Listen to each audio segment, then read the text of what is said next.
Eh bien, bonjour les frères et sœurs en Christ, ceux qui vont regarder cet enregistrement, nous le faisons un petit peu juste avant. Il y a des chapitres dans la Bible qui sont importants. Hébreux chapitre 11, c'est le chapitre des hommes de la foi, mais il y a aussi d'autres chapitres dans la Bible qui sont aussi importants. Et 1 Corinthiens, chapitre 15, est un chapitre très important dans la parole de Dieu. Il parle de la résurrection. Je voudrais lire la fin de ce chapitre à partir du verset 50 jusqu'au verset 58. Et voici ce que Paul dit à l'église de Corinthe. Ce que je dis, frères, c'est que la chair et le sang ne peuvent hériter le royaume de Dieu, et que la corruption n'hérite pas l'incorruptibilité. Voici ce que je dis est un mystère. Nous ne mourrons pas tous, mais tous nous serons changés en un instant, en un clin d'œil, à la dernière trompette. La trompette sonnera, et les morts ressusciteront incorruptibles. Et nous serons changés, car il faut ce que le corps corruptible revête l'incorruptibilité, et que ce corps mortel revête l'immortalité. Lorsque ce corps corruptible aura revêtu l'incorruptibilité, et que ce corps mortel aura revêtu l'immortalité, alors s'accomplira la parole qui est écrite. La mort a été engloutie dans la victoire. Ô mort, où est ta victoire? Ô mort, où est ton aiguillon? L'aiguillon de la mort, c'est le péché, et la puissance du péché, c'est la loi. Mais la grâce soit rendue à Dieu qui nous donne la victoire par notre Seigneur Jésus-Christ. Ainsi, mes frères bien-aimés, soyez fermes, inébranlables, travaillant de mieux en mieux à l'œuvre du Seigneur, sachant que votre travail ne sera pas vain dans le Seigneur. Alors voilà un passage qui nous encourage, un message d'espoir en tout cas. Paul rappelle à ses Corinthiens un message d'espoir. Notre monde n'a pas d'espoir devant la mort. Beaucoup disent qu'il n'y a pas de vie après la mort. Mais la vérité est que quand nous parlons de la résurrection, eh bien, Jésus a donné de l'espoir et il veut donner de l'espoir à l'humanité. J'aimerais dire 3 vérités importantes pour introduire ce culte de ce matin. Tout d'abord, la première vérité par rapport à la résurrection, c'est que Jésus voulait que ses disciples soient certains d'être en sécurité avec lui pour toujours. Et je pense que c'est ça l'importance de la résurrection. Jésus a proclamé cela, même si les disciples ne l'entendaient pas toujours. Jésus voulait que ses disciples soient certains d'être en sécurité avec lui pour toujours. Deuxième vérité que je pense importante qui se trouve dans la parole de Dieu, c'est que le Seigneur voulait donner à ses enfants l'espoir devant la mort. Je pense que c'est vrai qu'aujourd'hui, quand les gens vont aux funérailles d'un ami, d'un parent ou d'un voisin, eh bien souvent, ces personnes n'ont pas l'espoir. Et ils ne manifestent pas cet espoir. Mais nous, en tant que chrétiens, nous devons avoir cet espoir qu'un jour on sera avec Jésus dans l'éternité. Le peuple de Dieu ne doit pas être ignorant de cela. Et nous devons avoir cette assurance dans notre cœur qu'on sera avec Jésus-Christ pour l'éternité. Troisième vérité, et ça sera la dernière, Jésus voulait inspirer tout croyant à demeurer fidèle en attendant son retour glorieux, c'est vrai, mais en attendant d'être aussi dans sa présence avec lui dans l'éternité. Alors nous affirmons, et nous voulons le crier haut et fort, que Jésus est réellement ressuscité. C'est notre espérance, c'est notre espoir, Que Dieu puisse nous conduire durant cette période de Pâques dans cet espoir dans notre cœur.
J'aimerais vous lire, avant de laisser la place à Richard pour l'exhortation de ce matin, avec le thème Jésus-Christ vainqueur et vainqueur, j'aimerais vous lire un cantique qui se trouve sur les ailes de la foi, le numéro 127.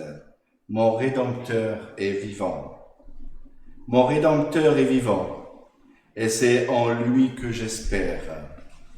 Je l'ai contemplé mourant pour mes péchés au calvaire, mais par un suprême effort, Jésus a vaincu la mort. Je ne crains rien désormais, la mort a rendu sa proie. Je puis m'endormir en paix pour m'éveiller avec joie. Celui qui m'a racheté, Jésus est ressuscité. Dans les liens du trépas, j'en ai la ferme assurance, Jésus-Christ ne me laissera pas. Mon corps, même en l'assurance d'être en son corps glorieux, semblable un jour dans les cieux. Alors je répondrai avec Jésus la victoire, et je le contemplerai face à face dans sa gloire. J'exalterai sa bonté jusque dans l'éternité. Amen. Je laisse la place à Richard pour venir nous exhorter.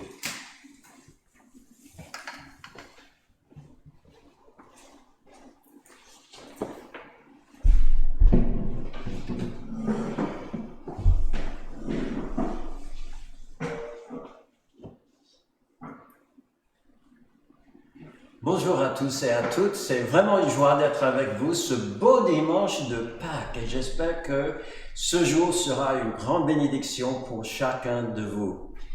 Quand nous parlons de Jésus-Christ vainqueur, ça nous fait penser à d'autres grands vainqueurs qu'il y avait dans le monde à différentes époques et ça, c'était une joie pour mon épouse et pour moi et nos enfants de visiter un peu des grands monuments historiques en France. Il y en avait un qui n'était pas trop loin de là où nous habitions à un certain moment, dans la Charente-Maritime. C'était le lac de Germanicus, qui se trouve dans la ville de Saintes, à peu près à mi-chemin entre La Rochelle, où nous étions à l'époque, et Bordeaux. Et sur cet arc, on peut lire une dédicace. Et là, ce qu'on lit, c'est que c'était un arc votif, non pas un arc de triomphe, mais un arc votif, c'est-à-dire construit à l'honneur de quelqu'un. Et ça a été érigé. Tout cet arc-là n'était pas un projet municipal ni régional, c'était le projet d'un seul homme, habitant de la ville de Sainte à l'époque. On est dans l'an 19 avant Jésus-Christ. Excusez-moi, 19 de notre ère. C'est-à-dire que Jésus-Christ, il est là, il est déjà là. Et il est un jeune homme. Mais à cette époque-là, eh bien voilà, cet habitant, résident de la ville de Sainte, a décidé d'ériger cet arc à l'attention de et en honneur d'un certain Germanicus César, fils de Tibère Auguste, petit-fils du divin Auguste, arrière-petit-fils du divin Jules. Je pense que le moins qu'on puisse dire, c'est qu'il était dans l'admiration de ces empereurs-là, n'est-ce pas? Bon, c'est vrai que c'était, pour la plupart, c'était avant des généraux qui menaient des batailles, qui avaient gagné de grands combats, et c'était des vainqueurs. Et vous savez que nous avons aussi nos héros d'aujourd'hui. On en a toutes sortes. Il y a des sportifs, il y a des musiciens qu'on admire, il y a surtout peut-être de nos jours ceux qui sont, comme on dit, en première ligne, qui sont là à nous secourir quand il y a un incendie, quand il y a des inondations, quand il y a, comme actuellement, aussi des pandémies. Oui, pour certains d'entre nous, on peut se souvenir de certains grands guerriers aussi qui ont gagné des batailles.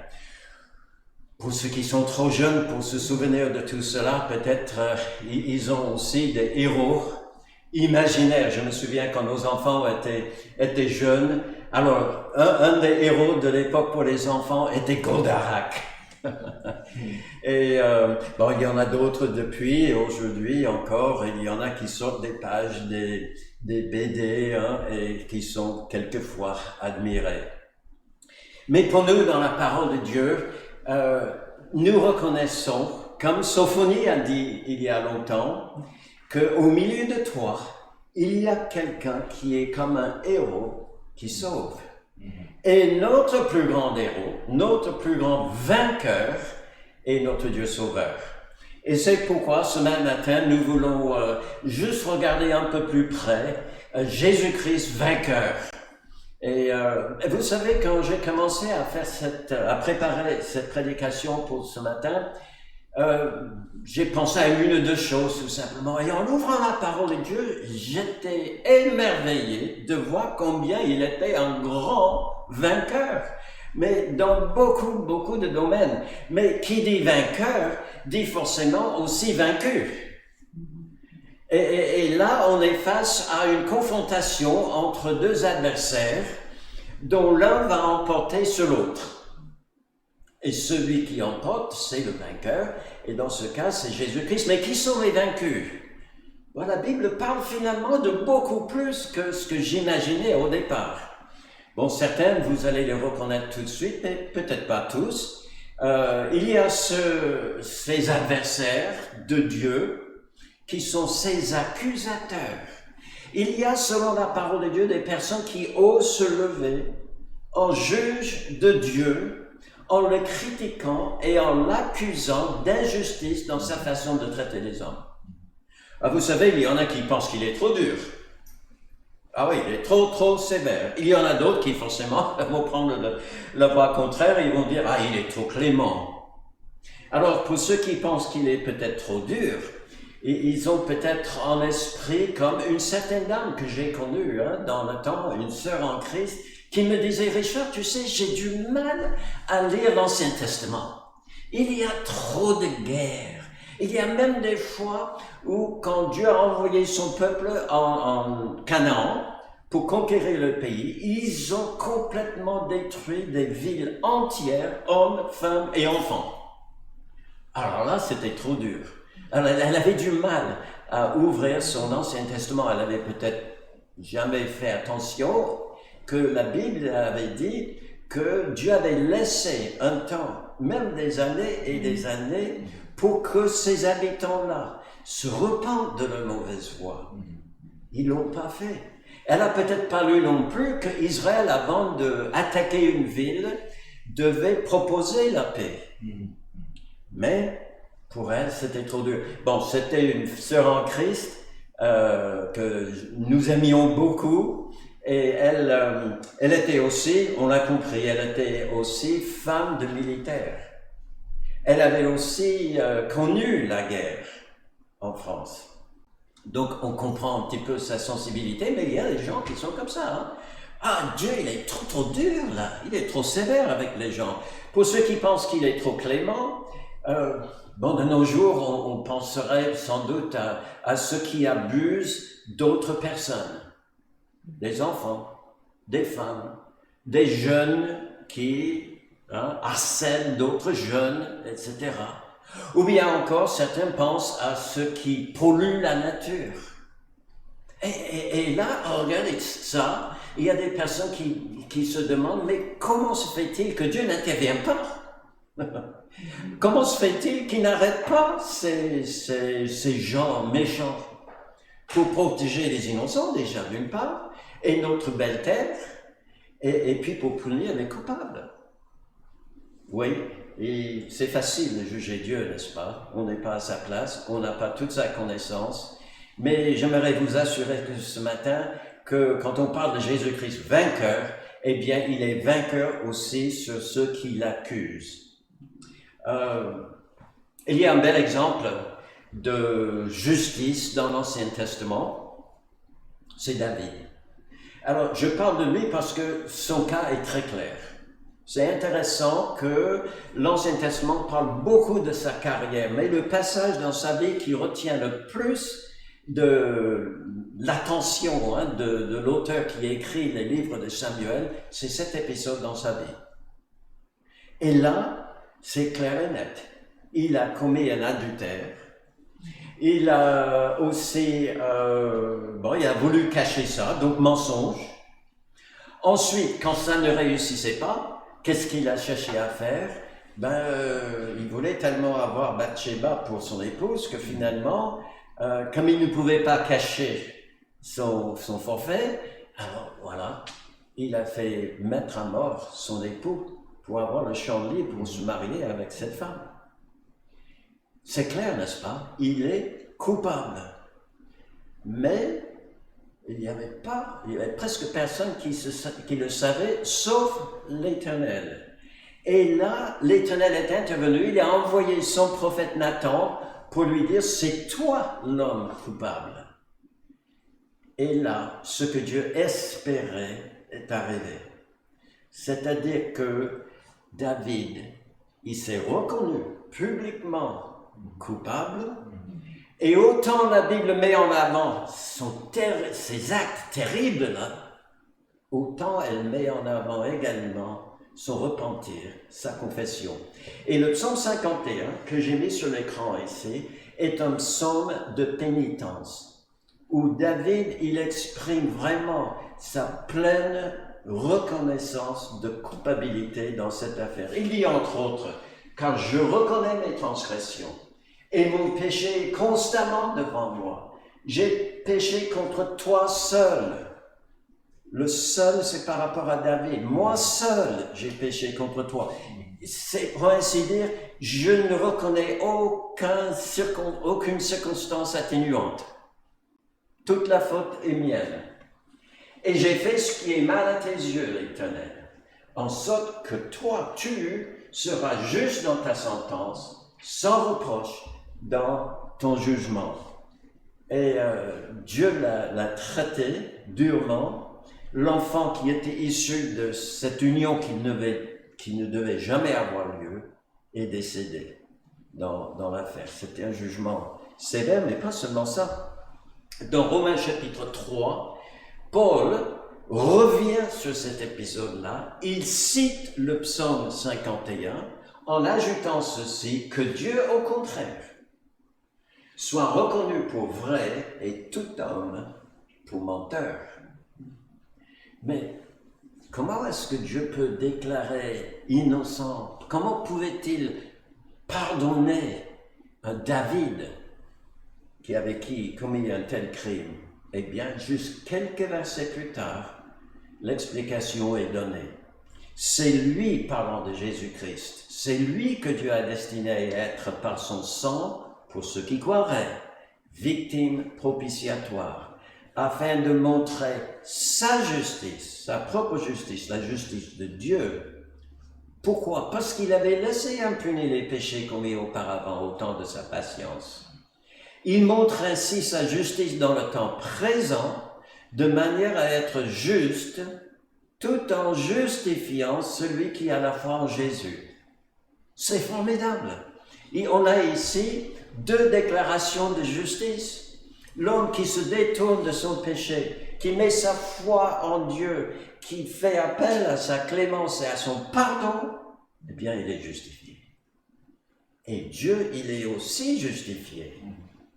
Parce qu'il ne néglige pas le péché. Il n'est pas complaisant par rapport au péché. Il a fait souffrir son propre et unique Fils, Jésus-Christ. Lui qui était devenu une victime qui fait propitiation. Il a fait souffrir tout le péché de David. Et j'ai une nouvelle pour vous aussi, mais vous le savez déjà. C'est qu'il a fait souffrir Jésus tous mes péchés. Et il a fait souffrir Jésus tous vos péchés également. Et tout ça a été déjà dit dans l'Ancien Testament. Je lis dans Ésaïe chapitre 53, un passage qui est très très bien connu et qui démontre que Jésus-Christ est effectivement notre substitut, celui qui prend ma place devant la colère et la justice de Dieu, disant, cependant, ce sont nos souffrances. Ça, c'est les conséquences de mes péchés. Ce sont nos souffrances qu'il a portées. C'est de nos douleurs qu'il s'est chargé. Et nous l'avons considéré comme puni, frappé de Dieu et humilié. Mais il était blessé pour nos péchés, brisé pour nos iniquités. Le châtiment qui nous donne la paix est tombé sur lui.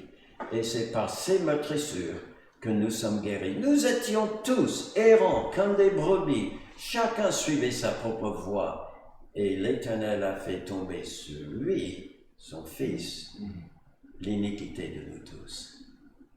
Vous voyez, Dieu est-il injuste? Pas du tout. Pas du tout. Il laisse un temps à sa patience. Il laisse un temps à chacun de nous de reconnaître nos fautes devant lui, de réclamer son pardon et de confesser nos péchés. Et puis si on le fait, il nous déclare juste en son Fils, qui lui par contre, alors qu'il aurait pu, dit la Bible, faire appel à Dieu pour que Dieu envoie des légions et des légions d'anges pour le secourir au moment où il devait mourir sur la croix. Il n'a pas ouvert la bouche, il était comme une brebis menée à la boucherie, il n'a point ouvert la bouche, il n'a pas réclamé que Dieu intervienne pour lui. Et il a accepté de souffrir pour nous. Et la justice de Dieu a été établie. Alors si vous avez un problème avec la justice de Dieu, si parfois vous pensez qu'il est soit trop dur, soit trop clément, eh bien regardez à la croix. Regardez à la croix, mes amis. Aux accusations d'injustice, Dieu répond par sa grâce imméritée. Ces accusateurs sont donc convaincus. Justice parfaite était accomplie par Jésus sur la croix. Et mieux encore, des personnes qui accusent Dieu injustement peuvent eux aussi tourner vers Dieu s'ils veulent et trouver à leur tour son pardon.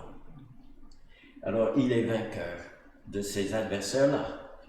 Et puis, nous pensons, bien entendu, quand nous pensons à un adversaire de Dieu, on pense à Satan, aux démons, aux anges maléfiques, etc.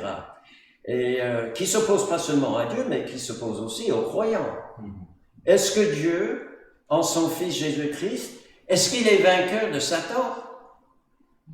Eh bien, il y a deux mots dans la Bible pour adversaire. Deux mots dans le grec. Il y a un mot qui exprime l'idée d'un adversaire devant un cour de justice. C'est-à-dire, c'est un témoin à charge. C'est quelqu'un qui va dire par rapport à Richard, il est coupable. Et il y a un bel exemple de cela aussi dans la Bible, c'est Job. Hein? Et Satan, il était là devant Dieu. Et il était obligé de reconnaître, comme Dieu lui avait dit, hein, que c'était un homme quand même exceptionnel. Et pourtant, il a accusé Job. Ah, il fait par intérêt. Il ne t'aime pas vraiment. Il s'aime plutôt. C'est un moyen pour obtenir ce qu'il veut. Et puis, il y a un autre mot dans la Bible qui parle des adversaires qui ne nous traînent peut-être pas, qui ne plaident pas contre nous dans les tribunaux, mais qui trouvent dans le quotidien toutes sortes de moyens pour nous embêter, pour mettre des bâtons dans la roue pour Dieu. Et il y a un exemple de cela, c'est l'apôtre Paul. Il était poursuivi tout au long de sa carrière par des gens que nous appelons aujourd'hui les judaïsants, qui étaient fâchés contre lui parce que lui était avant un des meilleurs représentants du judaïsme, et pourtant il s'est converti à Dieu lorsqu'il a rencontré Jésus-Christ ressuscité. Et là, il ne pouvait pas le supporter. Surtout que Paul, par la suite, il va annoncer Christ, il va essayer d'amener d'autres juifs à la foi en Jésus-Christ, ou même les païens, et ça, il ne pouvait pas supporter. Alors, tout au long de sa carrière, il était harcelé par ces adversaires-là.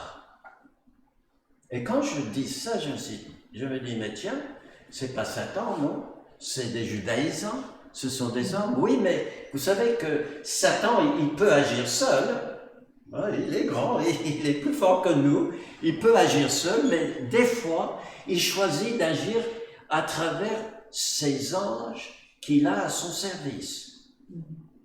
Ou encore d'autres fois, il se sert des hommes, peut-être sournoisement, sans qu'ils le sachent, mais qui vont quand même promouvoir son plan, sa volonté.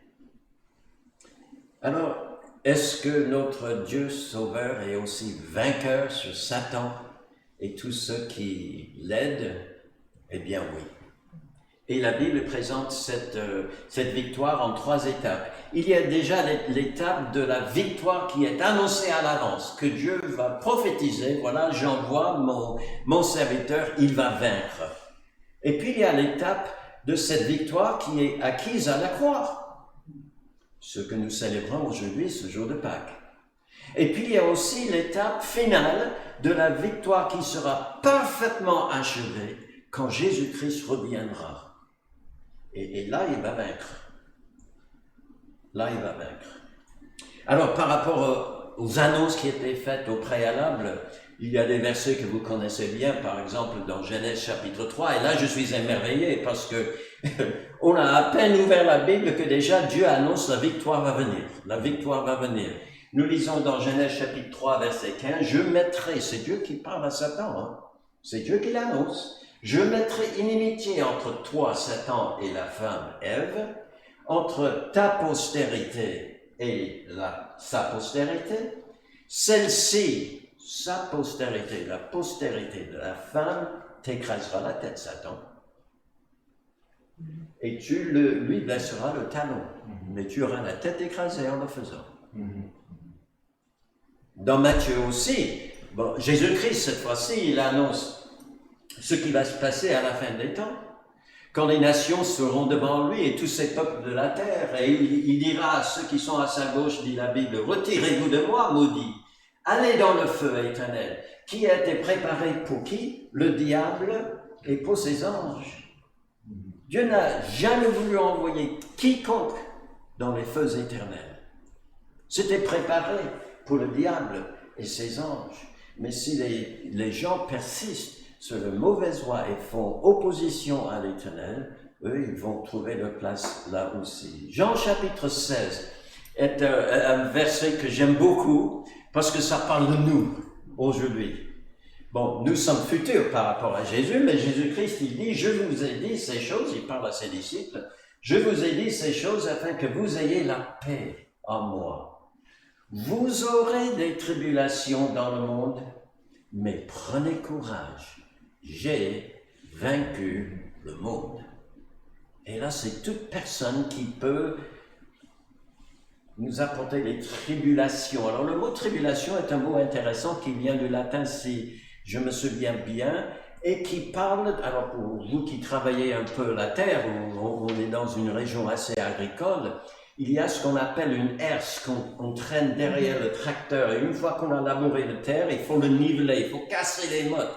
Et il y a cette herse qui a comme des grosses dents comme ça. Bon, il y a différentes manières de le faire aujourd'hui, mais on traîne ça sur le sol et ça égalise tout. Mais imaginez qu'on passe ça sur votre dos. Là, c'est une tribulation, mes amis. Là, c'est une tribulation. Et il y a des gens qui amènent tribulation aux chrétiens. Je me souviens de ma sœur. Elle est maintenant avec le Seigneur.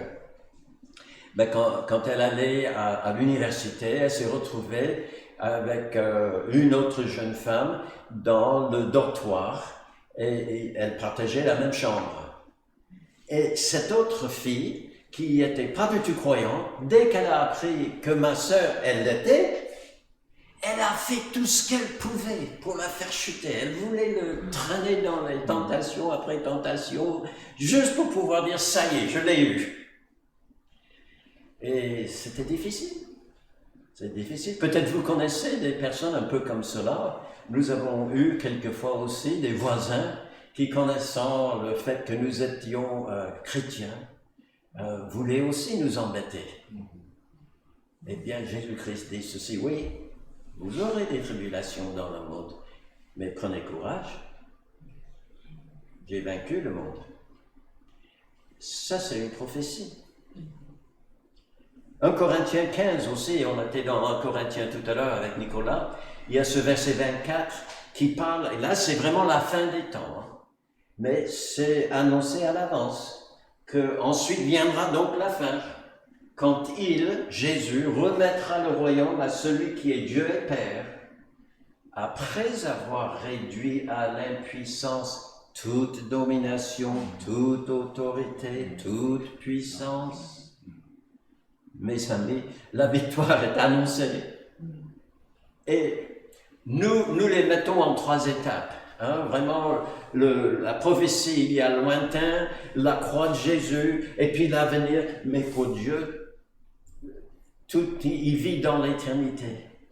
Et il voit tout d'un coup. Et dès qu'il annonce au début, c'est comme si c'est fait. Et c'est annoncé. Le jour viendra, ce sera la fin. Et Jésus-Christ, après avoir vaincu toutes les dominations, autorités, etc., il remettra les clés du royaume à son Père. Il aura gagné. Il est vainqueur. Colossiens chapitre 2, maintenant, parle de cette deuxième étape quand la victoire était acquise à la croix. Jésus-Christ, a dépouillé les dominations, les autorités, les a livrés publiquement en spectacle, en triomphant d'elle par la croix. Triomphant d'elle. Alors ce langage-là vient du monde romain, quand les grands généraux romains, qui étaient partis en guerre et qui revenaient vainqueurs, eh bien ils aimaient bien faire un grand défilé triomphal à Rome. Et en traînant avec eux, devant le public en liesse, les ennemis vaincus. Et c'est une façon de dire qu'un jour, la victoire de Jésus-Christ sera totale, complète, sans conteste. Et puis nous lisons qu'effectivement, dans Apocalypse chapitre 17 et verset 14, que le jour viendra, qu'il y aura comme un dernier sursaut d'opposition contre l'agneau, Jésus-Christ. Ils combattront l'agneau, et l'agneau les vaincra. Parce qu'il est quoi? Il est le Seigneur des Seigneurs, et le Roi des Rois. Et j'aime bien la fin. Et les appelés, les élus, les fidèles qui sont avec lui, les vaincront aussi. Eh bien, vous voyez, en Jésus-Christ, notre grand vainqueur, nous sommes aussi plus que vainqueurs. Alors, mes amis, je sais que certaines personnes grandissent au milieu des gens qui ont vraiment peur des esprits, qui ont peur des démons, qui pensent qu'il faut absolument pratiquer certains rituels, etc., pour avoir la paix dans le cœur et vivre en tranquillité. Mais j'aimerais vous dire ce matin, vous pouvez déjà, si votre foi est en Jésus-Christ, être en paix. Et je vous encourage à prendre courage, parce que Jésus-Christ est vainqueur de Satan, il est vainqueur des anges, des démons à son service, et il est vainqueur aussi du monde. C'est déjà acquis à la croix. Amen. Ça, c'est Pâques, mes amis. Ça, c'est Jésus-Christ, notre vainqueur. Et puis, il y a, et c'est le dernier que je vais mentionner ce matin, il y en a bien d'autres dans la parole de Dieu, mais c'est à ces adversaires-là que nous pensons surtout à l'époque de Pâques. C'est qu'il est vainqueur du péché et de la mort. On dit Jésus-Christ, il est ressuscité. D'ailleurs, je ne sais pas si vous le savez, mais dans les pays de l'Est, on avait la joie d'avoir dans notre église, où nous étions avant à Luxembourg, des personnes qui venaient des pays de l'Est.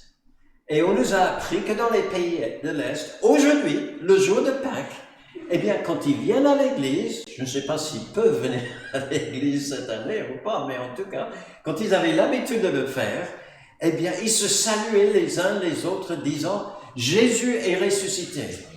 Et celui qui entendait ça enchaînait avec ce qui est dit dans Luc chapitre 24, « Le Seigneur est réellement ressuscité ». Et nous avons pris l'habitude de faire ça dans notre église à Luxembourg, le jour de Pâques. On entrait et on disait « Jésus est ressuscité ». Et l'autre répondait « Oui, il est réellement ressuscité ». Nous sommes sûrs, la Bible le dit. Mais il est ressuscité pour montrer qu'il était vainqueur du péché et de la mort. Alors, c'est dans ce domaine où j'étais un peu surpris dans mon étude. Je vous dis pourquoi. Parce que Romains chapitre 6, verset 16 dit « Ne savez-vous pas qu'en vous livrant à quelqu'un comme esclave pour lui obéir, vous êtes esclave à celui à qui vous obéissez ?» Il parle aux chrétiens. Il parle aux gens, en tout cas, qui fréquentaient les églises à Rome. Alors, je ne sais pas si vous avez pensé que vous pouvez être enchaîné ce matin à quelque chose, que vous vous êtes livré à ces choses qui vous enchaînent et vous avez du mal à vous en débarrasser.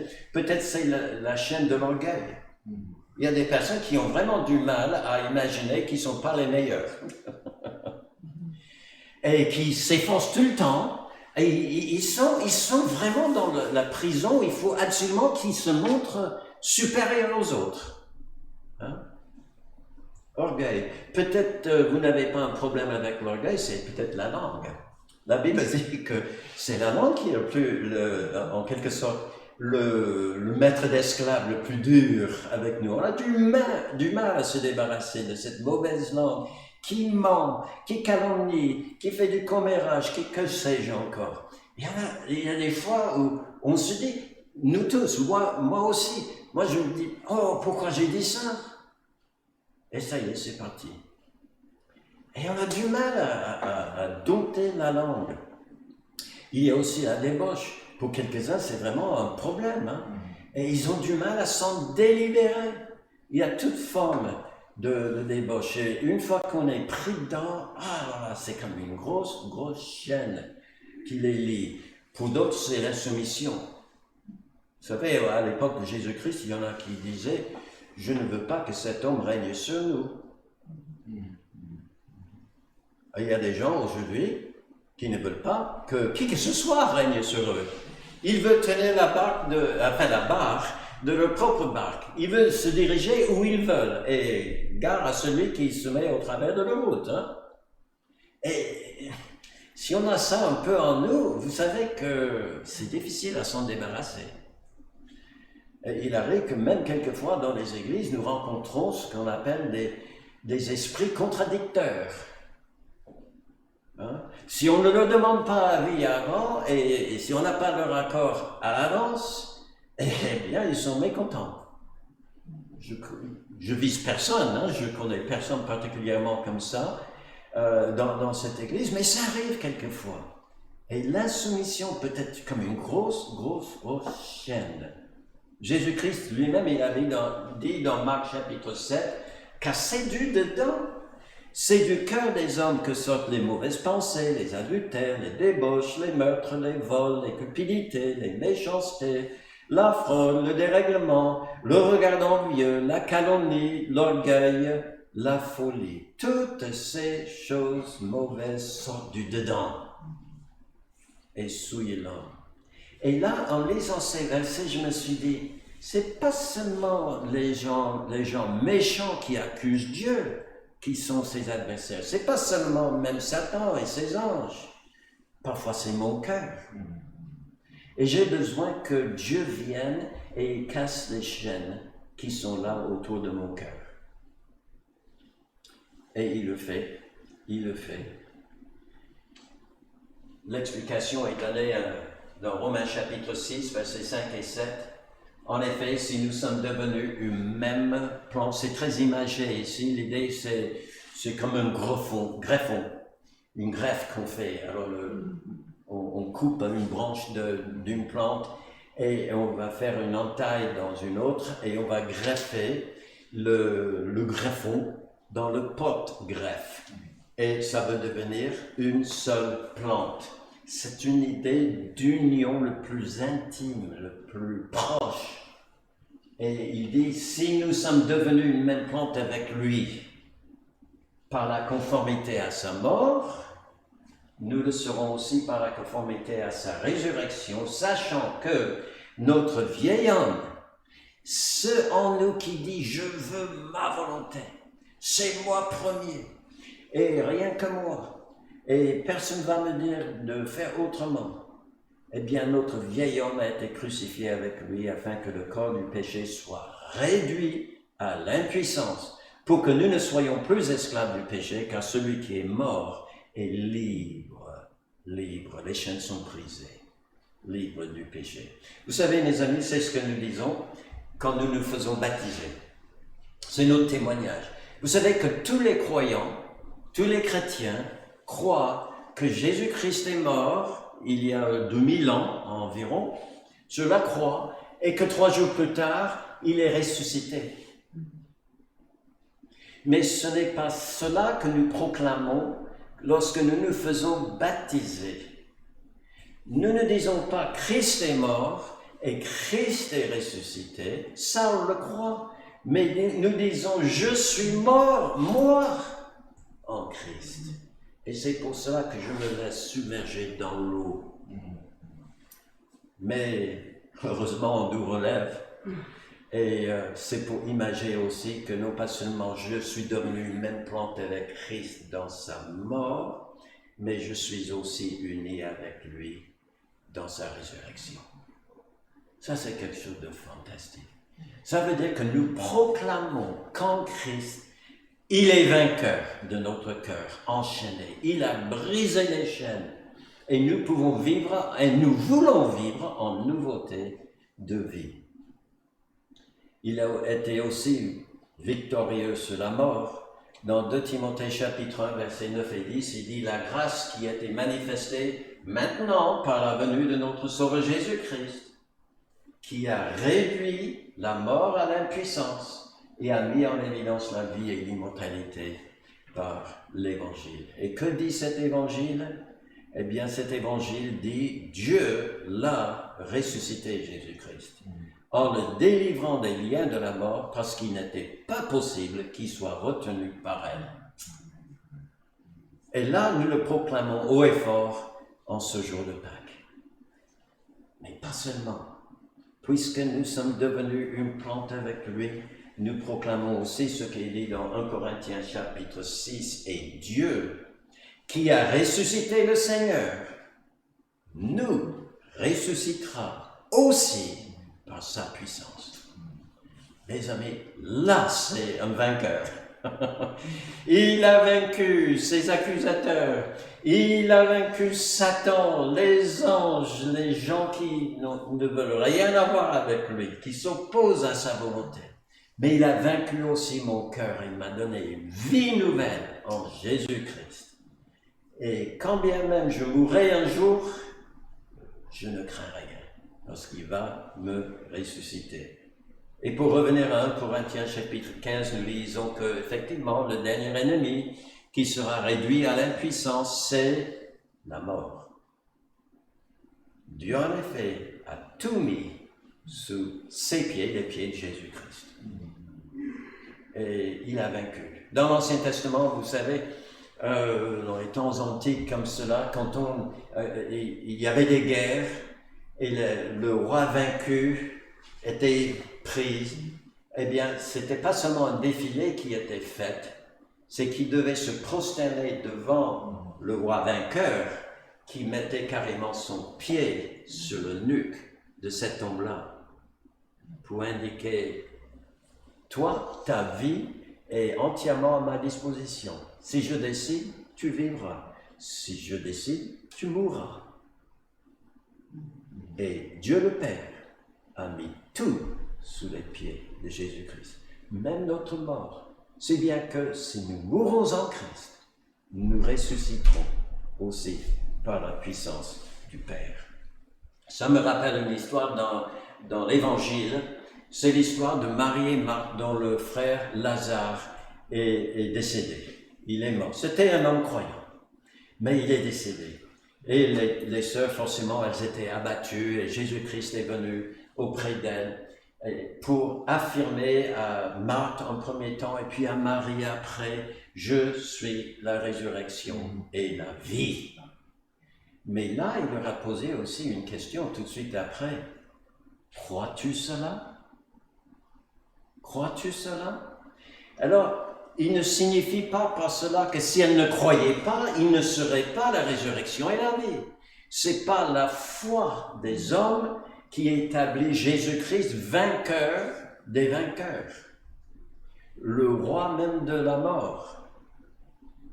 Mais croire qu'il est la résurrection et la vie peut essuyer nos larmes quelquefois, peut nous donner de l'espoir, même dans les moments les plus difficiles, comme elle vivait à ce moment-là. Et non pas seulement Jésus-Christ pouvait dire « Je suis la résurrection et la vie », mais comme nous sommes un avec lui par la foi en lui, nous sommes plus que vainqueurs. Merci Seigneur pour la victoire que Jésus a acquise pour nous, dans notre vie et autour de nous, et pour cette nouvelle vie que tu offres à tous ceux qui croient en lui aujourd'hui. Amen. Très bon Pâques à chacun.